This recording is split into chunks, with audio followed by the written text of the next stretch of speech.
শ্রীনগরে প্রায় ২,০০০ হেক্টর জমিতে আলু চাষের লক্ষ্যমাত্রা ধরা হয়েছে। এরই মধ্যে কোনো কোনো জমিতে সবেমাত্র বীজ বপন শুরু করেছেন স্থানীয় আলু চাষিরা। আবহাওয়া পরিস্থিতি অনুকূলে থাকলে পৌষ মাসের শেষের দিকে এই অঞ্চলে বীজ বপনের কাজ সম্পন্ন হবে এমনটাই ধারণা করছেন তারা। তবে আলুর বীজ সংকটে পাশাপাশি সরকারের মূল্য তালিকা দরের অধিক মূল্যে সার কিনতে হচ্ছে বলে অভিযোগ তাদের।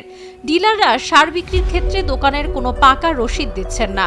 টিসিপি সহ প্রকারভেদে অন্যান্য সারের বস্তা প্রতি ২০০ থেকে ৩৫০ টাকা অতিরিক্ত রাখা হচ্ছে বলে অভিযোগ ভুক্তভোগীদের। সরেজমিনে ঘুরে দেখা গেছে উপজেলার পূর্ব অঞ্চলের বীরতারা, তন্তর, আটপাড়া ও ষোলঘর ইউনিয়নের পূর্ব দেউলভোগ খৈয়াগাঁও চকের বিস্তীর্ণ ভূমিতে আলু চাষের ব্যাপক প্রস্তুতি নেওয়া হচ্ছে। এর মধ্যে আটপাড়া ও বীরতারা এলাকায় কিছু উঁচু জমিতে বীজ বপন করতে দেখা গেছে। অপরদিকে তন্তর ও কুকুটিয়া এলাকায় অনেক জমিতে ছিপছিপে পানি থাকতে দেখা যায়। এসব জমিতে জঙ্গল পরিষ্কার করা হচ্ছে। এতে আলু চাষে কিছুটা বিড়ম্বনার শিকার হবেন। স্থানীয়রা জানান, খোলা বাজারে খাবার আলুর হিমাগারের কেজি বিক্রি হচ্ছে ৭৫ থেকে ৮০ টাকায়, আর নতুন আলুর কেজি বিক্রি হচ্ছে ১১০ থেকে ১২০ টাকা করে। আলুর বাজার ঊর্ধ্বগতির কারণে স্থানীয়দের মাঝে আলু চাষের আগ্রহ বেড়েছে। প্রান্তিক কৃষকদের অভিযোগ, সরকার নির্ধারিত মূল্য থেকে অধিক দামে প্রয়োজনীয় সার ক্রয় করতে হচ্ছে তাদের।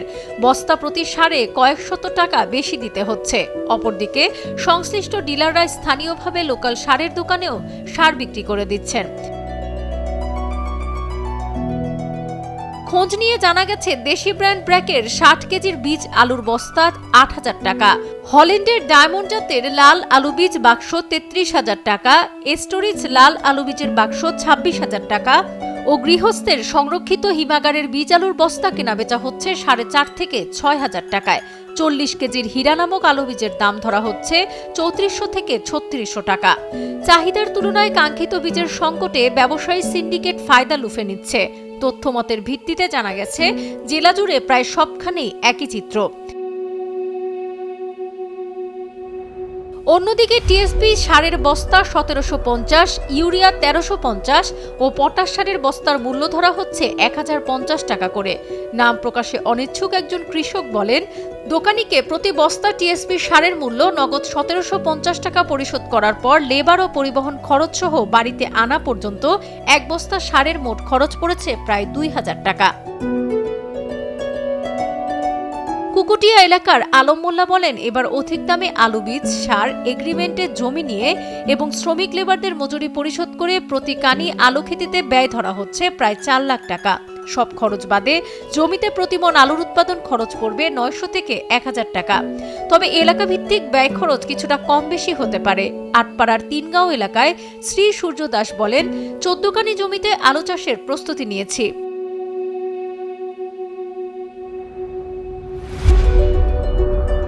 এমওপি, ডিআইপি সার মূল্য প্রায় নিয়ন্ত্রণের মধ্যে থাকলেও অন্যান্য সার বেশি দামে ক্রয় করতে হচ্ছে।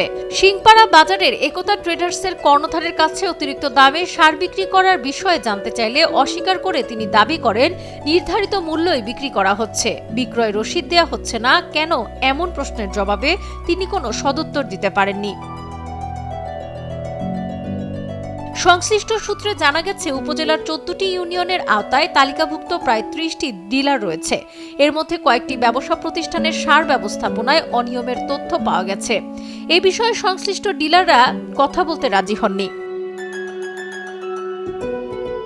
উপজেলা কৃষি অফিসার মহসিনা জাহান তরুণ জানান, উপজেলায় প্রায় ১৯০০ হেক্টর আলু চাষের লক্ষ্যমাত্রা ধরা হয়েছে। কোনো কোনো স্থানে জমিতে বীজ বপন শুরু হয়েছে, তবে আবহাওয়া পরিস্থিতি সম্বন্ধে কৃষকদের সজাগ থাকতে বলা হচ্ছে। সরকার নির্ধারিত মূল্য তালিকার বেশি দামে ডিলাররা সার বিক্রি করতে পারবেন না।